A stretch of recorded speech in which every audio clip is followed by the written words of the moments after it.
Hello, and welcome back to another episode of Statech Industries, Minecraft 1.19.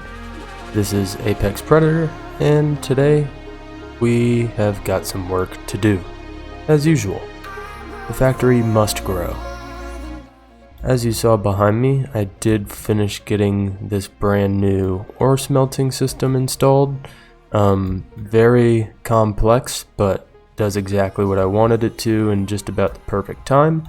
And as you can see, I've been working on getting a bunch of bronze crafted up. That way we can start to make a lot of our different steam machinery. Now what I'd like to take you guys over to is this room here, our steam room. And here you can see I started building some multi-blocks.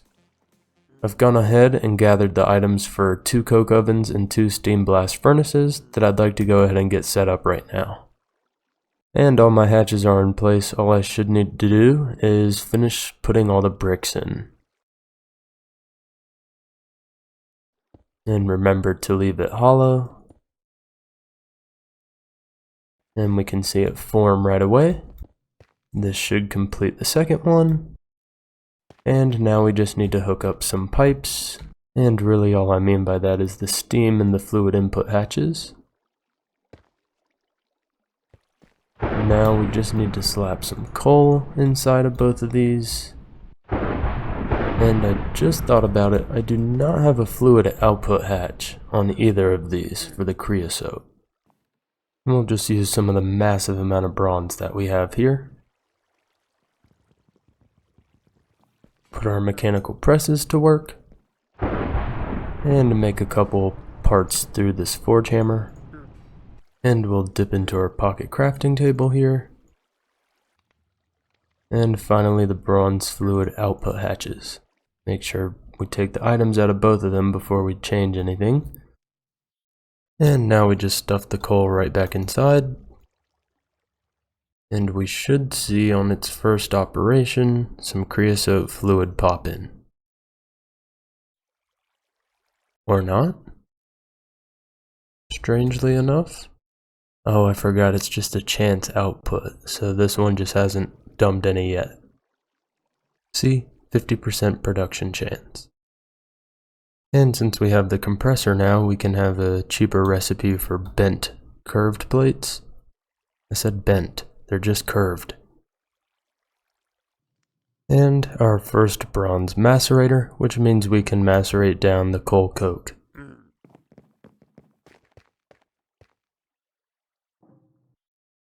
Seriously? You have to get right in front.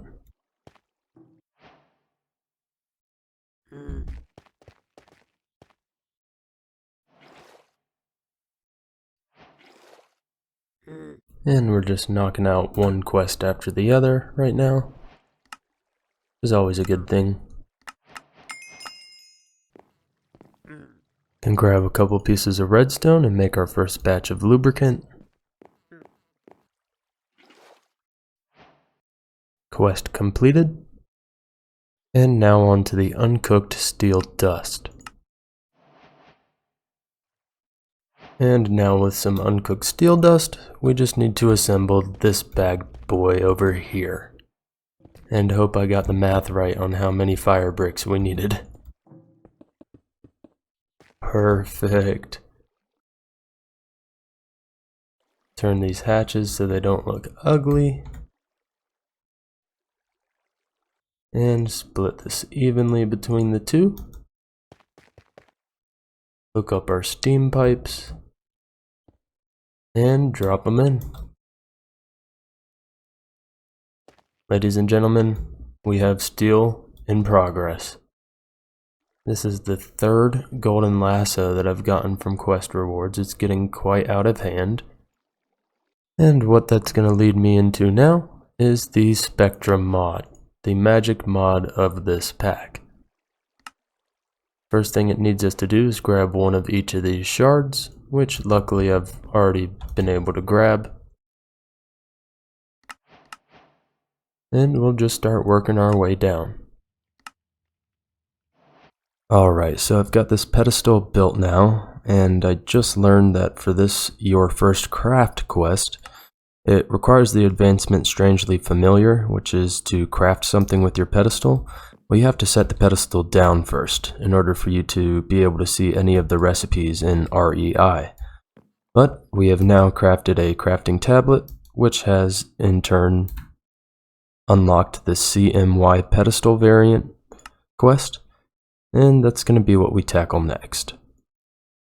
So to upgrade this pedestal, we'll need to place a topaz, amethyst, and citrine in that order in the pedestal, and then start the craft with the paintbrush.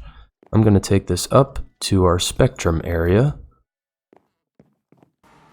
I can't remember exactly how big the first stage of this pedestal is, but we'll start with this first. So we'll put the topaz, amethyst, and citrine, which we can see adds the CMY variant pedestal to the resulting area of the craft. Right click it with the paintbrush. And we can actually watch the crafting progress right here.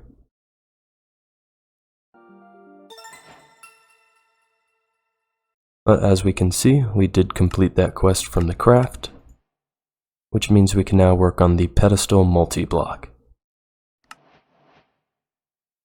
And to make it easier to visualize the pedestal, you can hold W to ponder, and it'll tell you exactly how it needs to be set up. And if you click the little I in the GUI, it'll actually draw it out and show you at the top just how many blocks you're missing to complete the structure. Next, we're going to go down to our stone cutter to grab the remainder pieces that we need.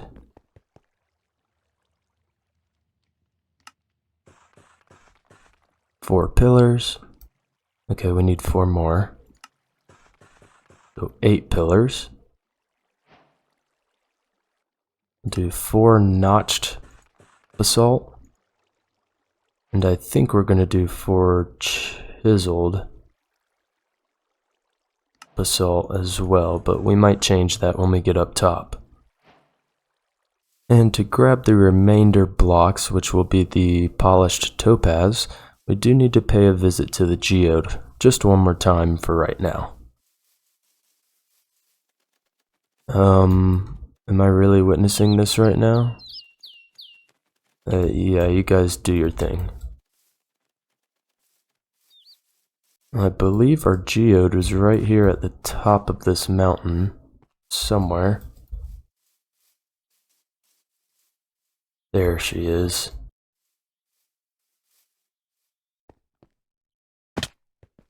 And yes, I did already dig out all of the extra blocks. That way just the budding ones are exposed. Makes it a little bit easier to harvest when we do come back here. And all these ones that are sparkling like so, we can just go ahead and harvest. And with the Fortune 3 pickaxe that I got from a quest reward, it actually makes grabbing a lot of these shards a lot easier. You know, while I'm here, I think I'm actually going to add a waypoint. That way we can just teleport back here when we need to. I don't know what changed in the settings from the time that I started this world, but you can indeed teleport to the different waypoints that you have set. Now we should just be able to take these shards and form them into some polished blocks. So all we should need to do now is come over and decorate everything. Looks like notched goes on the bottom, a pillar in the middle, and chiseled on top, and do this for all 4 corners. And our last block. We now have a completed structure signified by the ding.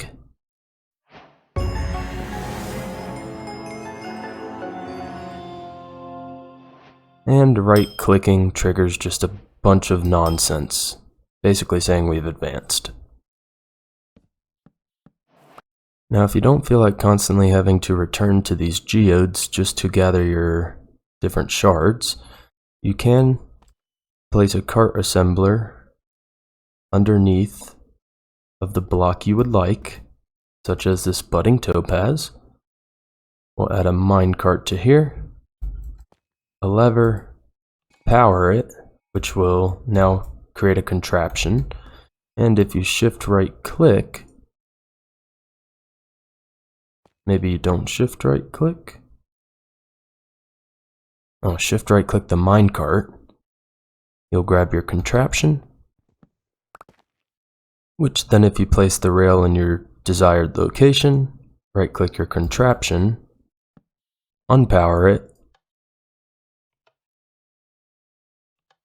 Maybe not unpower it. Do you need the cart assembler on? Unpower it. Shift right click your cart. Or actually, I think you can just destroy it. And you now have a budding topaz wherever you desire, which will grow and allow you to harvest shards. Pretty nifty trick, I must say. Now to continue moving forward with the quests, I believe this is one of the new materials we're going to need to go find to allow us to open up the quest chapter a little bit more. And it says we can find this new material in the swamp and growing from clay. Let's see if the bug of it actually spawning was fixed or not. Looks like somebody took my waystone from right here, so now we have to travel to the village. Luckily that's not too far. And I think sprinting with my boots is much faster, but it takes hunger, so we'll just take our horse. A little frog. Whoa. And it does indeed look like the bug was fixed, as on my single player world, this was not the case. You could not find these growing naturally. And looks like we have a raid going on. Should we try to save them? Don't worry, guys. Apex Predator has arrived. We'll kill this son of a gun. Oh, this is just a witch in here.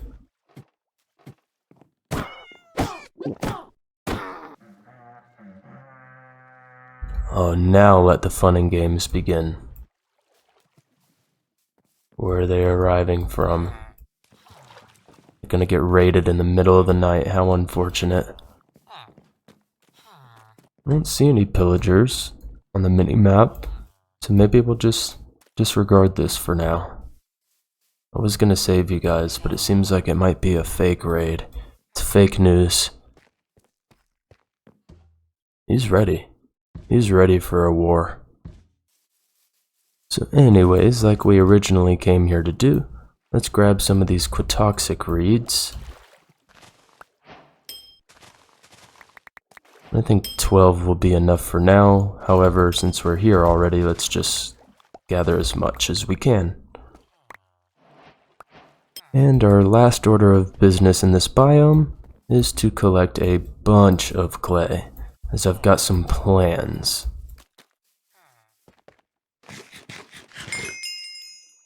And that should trigger the new color of hearts, light blue. And I think that should be plenty. Toss them into our mega smelter over here, or create mega smelter, and soon we'll be able to finish decorating up top. And onto our last objective, we need to gather some shimmerstone, which should have started to generate down here underground. Just a matter of finding it. If I remember correctly, it should just be naturally generating even in the caves that we've been in already. I might be mistaking. Above sea level, so we are way too deep right now. Any shimmerstone in here?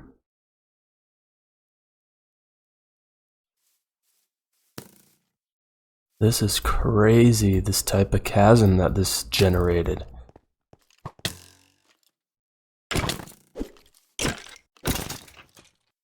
We gotta find some shimmerstone in here somewhere, right?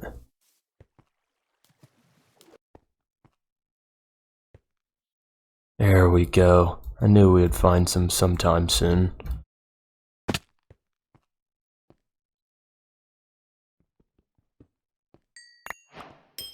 More than meets the eye. Which is kind of funny because it's technically below sea level at this point, but we'll just disregard that little tip. I'm gonna just wander around looking for the little pieces of yellow to peek out. But you see, this here is a mere example of why I could never go back to an older version of Minecraft. I just really love the way caves generate, and holy crap, this is a lot of iridium. What does this crush down into? Ooh, copper. We might need to take that.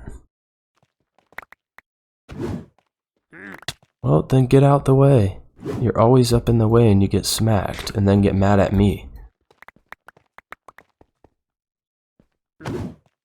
Yep, you're just gonna die now. Get out of here.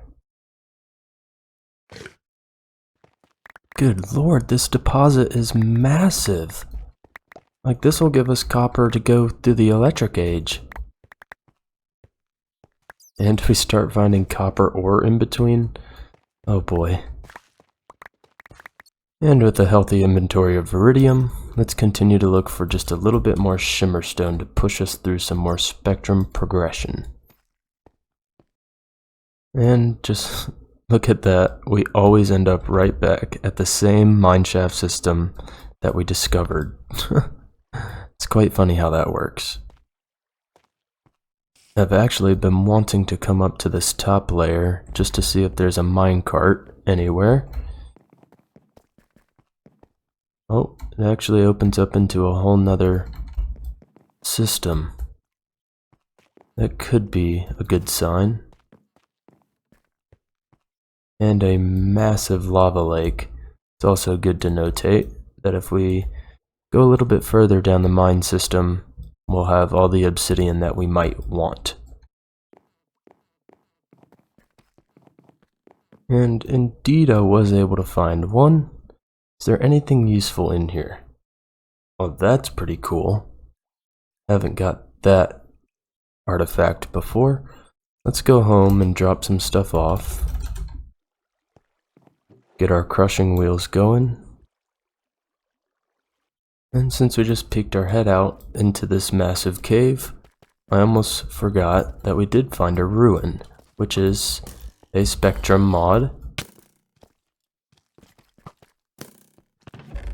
Oh great, now we have a mimic after us.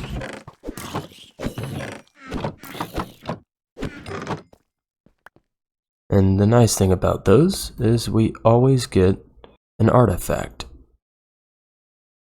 Now let's see what this structure from Spectrum is all about. If I can remember what side the entrance was on. Okay, this structure is absolutely massive. I have no idea how to enter it appropriately. I'm starting to think it's not a Spectrum structure, and that we're just gonna break in and see what's going on.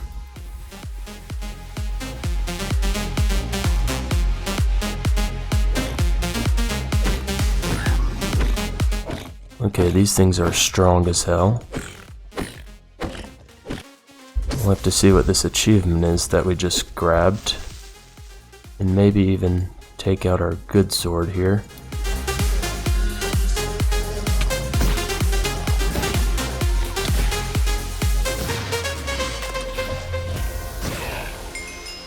Yeah, he was about to take me out. And I think again, before we go inside, let's drop some stuff off, because our inventory is getting quite full very quickly. Find a foundry, that's what we found? Oh my god, this thing's probably going to be loaded with materials. Well, we've got a completely clear inventory now, so I say we give it a shot. And be terrified for what's about to come out of here. It's those spawners that are going to get us.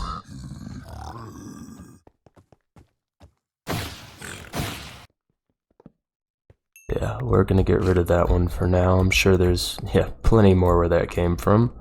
Oh my god, look at these chests. These are loaded. Yep, I knew this was gonna be worth it. Even got some ancient debris scattered throughout here. And our first blazes. That sucks. because we don't have a ranged weapon yet. Yeah, this is gonna be super deadly. Oh my god. Oh my god. This is gonna take some serious work. We're gonna have to come back here with a bow probably. I just want to know what's in these chests first and foremost. Okay. Alright, yeah, this is extremely deadly. We gotta take some spawners out ASAP. We're on a whole new mission now. I didn't even see what that spawner is. Forge Sentry? Do I even want to know? No, because something just took out 3 of my colored life bars.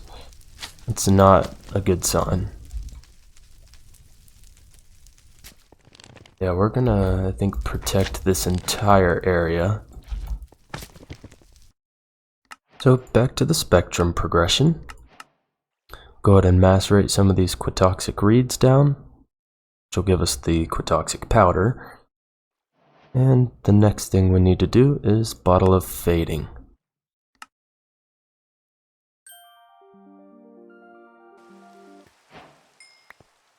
What should not be?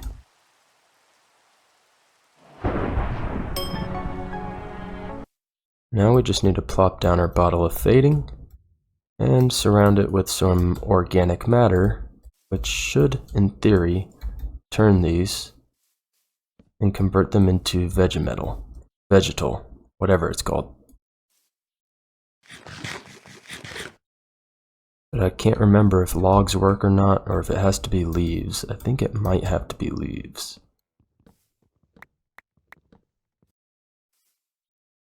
Yep, it was leaves. And on to the fun part, colored saplings.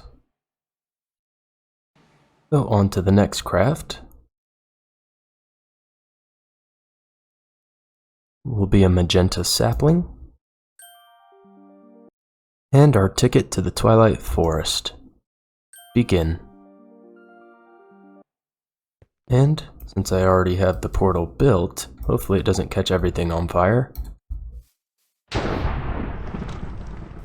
Not too bad. Just burn a couple of the flowers off, no big deal. Now what I want to do is find a good forested region where we can start to see some of these colored saplings. Looks like if we go to this Madzurark village, we can dash up into the birch forest region and hopefully find some of the colored trees that have begun to fall. Actually, on second thought, I have to grow the sapling first and get some leaves. That way we can crush it into dye. Our first colored tree. Now we just need to shear these leaves off. And now we just need to take this stuff and throw it into the crushing wheels. That's if it ever finishes this viridium. Oh, okay, it did the logs and magenta stuff first. Now in my single player playthrough, I've failed to read the quest all the way through and realized that you will need all of the pigments you can make at this time to unlock the recipe for this next quest, the Fusion Shrine. As you see, you choose one and it says you have not discovered it yet. Now, with a bunch of the different pigments and trees collected and crushed down, I am able to craft the Fusion Shrine. Pretty simplistic things to gather. You just gotta calcite a couple of the gem blocks in the dusts, right click, watch the magic, and now we just need to set it up. We can ponder this one as well, see exactly where we need to put everything, and if we click identify we can see that the chiseled polished go right here, And right clicking it will show us what we have left. And a completed fusion shrine. I'll probably take that land back at some point, but that's not my priority at the moment. And I almost forgot, you do have to right click it with at least something to trigger the fact that you have built it and constructed it so that you can see the recipe for this Onyx shard. And now while we wait, we are just going to start to make even more bricks. That way we can continue to decorate up above. Now as soon as nighttime comes around, we're going to be waiting on the new moon. That way we can go ahead and craft some Onyx shards while I have the recipe fully waiting over there. 32 of each gem and a lava bucket. As soon as midnight triggers, it should start that recipe, and believe me, we should hear it. And night is indeed starting to fall. Now we just have to wait for midnight.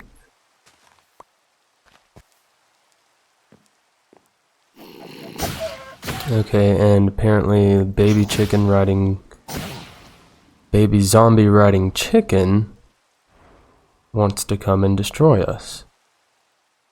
We can see the new moon rising, and here any second now, we should start to hear this craft. And she's just about at the tippy top of the sky. Any second now.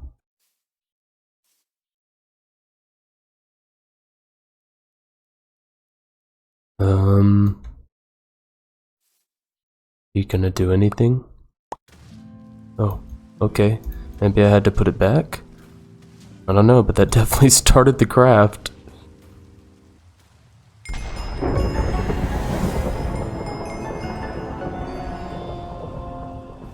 Ladies and gentlemen, our first little bit of Onyx. Now, one thing I did learn is that in the quest it does state, in the fusion shrine itself that is, you can either click or throw items and buckets onto it, or you are blah blah blah. You are even able to process entire stacks of fusion ingredients at once. So since you can only do that on midnight, it's best to do as many as you can at one time. And it looks like what that allows us to do is now both craft the crescent clock, a couple other little cool things, but most importantly upgrade our table. Now to make these gemstone chiseled blocks that I want, the recipe does require a cluster for the cheapest way possible. It makes you 4 at a time. So I think what I'm going to do is build this steam mining drill right here, which will do a 3x3 with silk touch. It has infinite durability, provided that you give it water and a fuel source. Ladies and gentlemen, the steam mining drill. We'll go ahead and throw some lignite coal in here, and right click an infinite water source, which will fill it up. And now if we can find some topaz buds, or I guess they're topaz clusters, right here is a perfect example. 2 topaz clusters. And it appears we might need 2 more. Didn't realize I needed 16. That should give us the 16 gemstone chiseled blocks. Now we just need some crest blocks, pillars, and yeah, a couple more things. And how am I just now realizing just how off-center this is? Oh my god. How did I let that happen? Which means our budding gemstones are off-center now too. That's gonna suck having to move that around, but we'll do that later. Now one thing we need to do first is go ahead and upgrade our pigment pedestal. And we have a completed structure. I'm really aggravated that these are offset incorrectly now. But I'm gonna wait until they're full with crystals before I harvest them and then move them. Okay, so with our pedestal upgraded and the fusion shrine in place and operable, I think we can go ahead and start progressing a little bit more. I've went ahead and made the materials needed for several different steel upgrades. I say different, but they're the same. I need more fluid pipes, it appears. What am I doing? Why don't I just go ahead and upgrade these machines now instead of using them at bronze? I have 6 upgrades available. First machine, the steel compressor. Should move quite a bit faster now. The second machine will do the furnace. Third machine, the mixer. And for the very moment, we're just going to leave it at this macerator, and we'll keep the boilers running until we absolutely need to upgrade them. And ultimately, this is the biggest thing I'd like to unlock in this chapter, aside from all of the parts needed to get into low voltage. But this steam quarry will make it so we no longer have to go out and mine for nearly as many things as we are right now. Now, one of the first steps for that is going to include needing to set up rubber. So I have added 2 additional steam blast furnaces off to the sides here, and we're going to start doing all the wiring needed to make sure these things run on their own. So first we'll hook up the steam. Next we will lock the hatches to what they need to be.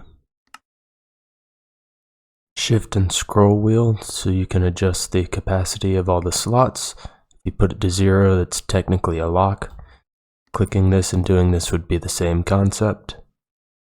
And anytime you're using the item pipes, you have to be sure to either blacklist or add a filter into the whitelist, or else it will not transfer anything. And we'll hook up the output pipe at the backside, since we're already going to have 3 different pipes here underneath.